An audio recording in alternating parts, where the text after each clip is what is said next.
It's the return of the lard in what is perhaps the most ambitious recipe that I have ever attempted. There are so many things that could go wrong with making a Christmas cake. So won't you join me for at least the part 1 of this festive occasion?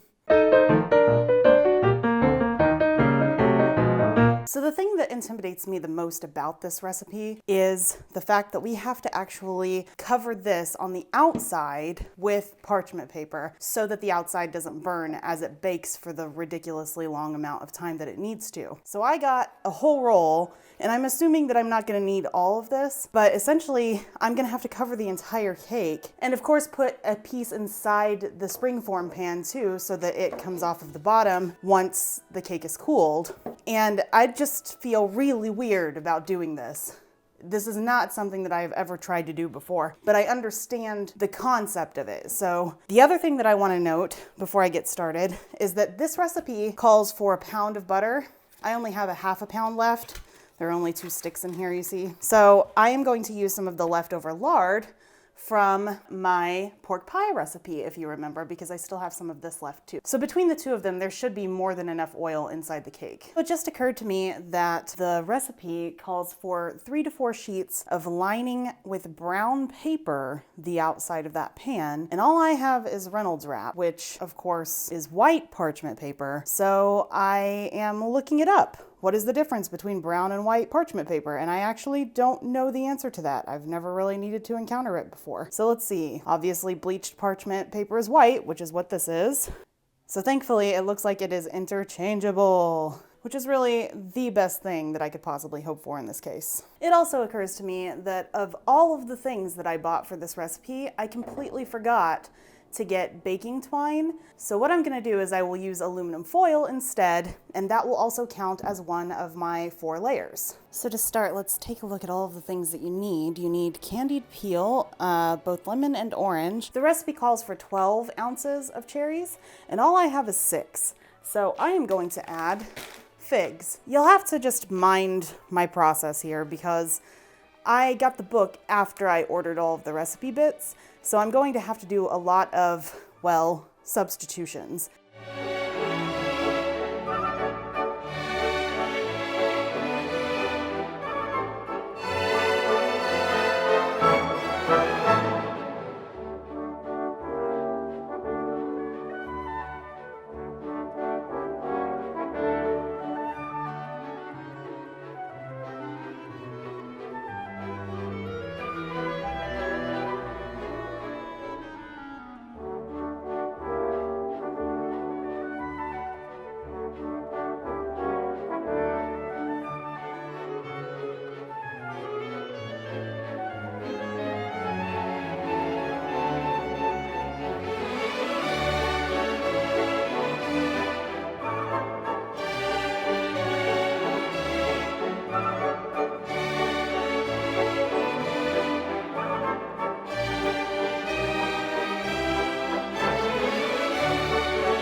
The recipe calls for brandy, but in this case, I'm going to use rum, and it makes sense because by the time that Queen Victoria was on the throne, then rum was a very stable and reliable source of alcohol for people in the UK. If you didn't have brandy, then rum would have been substituted very, very regularly in Christmas cakes like this.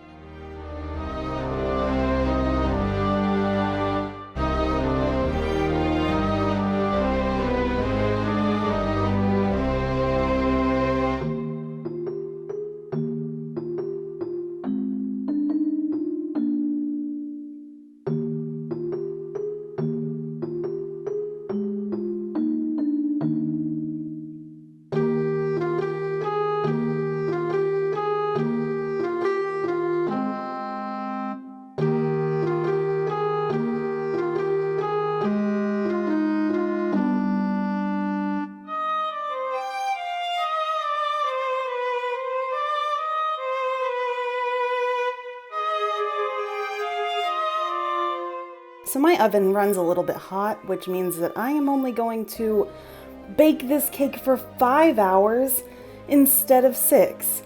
What? Well, thank goodness I at least have something to do while I wait. Guess I'd better get started, huh? Okay, well, it looks promising. Nothing is spilled, which I'm surprised at, frankly. Looks like it rose just a little bit. Oh, it's so heavy. It's the heaviest cake ever. I can't lift it. Oh my gosh. Let's see if it's actually done in the middle, because that is where the horror stories all lie. Oh wow, the lid just came off like that. P.S. I don't have a cake thingy to be able to do this with, so I'm just gonna use this thermometer. And clear. It's done. An hour and a half early. So the book says to let this cool for at least a half a day before decorating, but I'm gonna do one better. I'm actually gonna let it cool overnight because it's late, frankly. But also, this is where our recipes start to diverge a little bit. So here it is in all of its glory. It is cooled 100% and it is ready for its first feeding.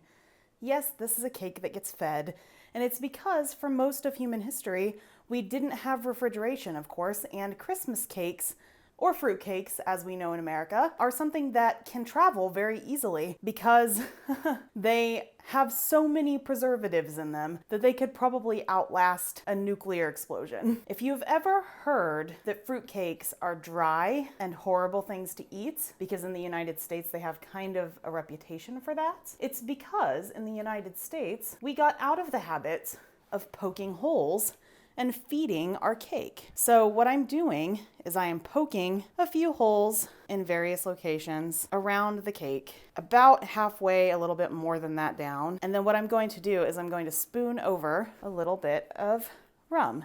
I think that's probably about the amount of holes that I need for this cake. But the key, and this is very important, is not to overfeed it. So we're going to feed it today, and then I'm going to wrap it up very tightly and not touch it again for a week. And then I'll feed it again. This is not unlike adding a simple syrup to a cake that's going to be frozen afterward. Except in this case, we're not freezing this cake. We're literally just gonna wrap it up and let it sit somewhere dark for the next week.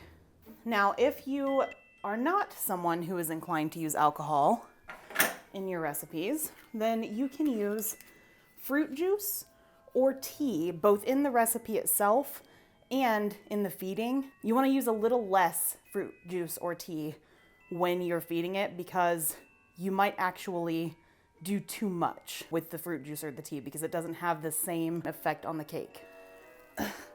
So here it is, wrapped in plastic, and it is ready to sit for a week before we feed it again. I'm impressed with myself. I did not think that this thing would actually turn out at all, let alone smelling Christmassy and kind of bringing in the season. Just stay tuned for part 2 where I decorate this beast. And in the meantime, I will see you tomorrow.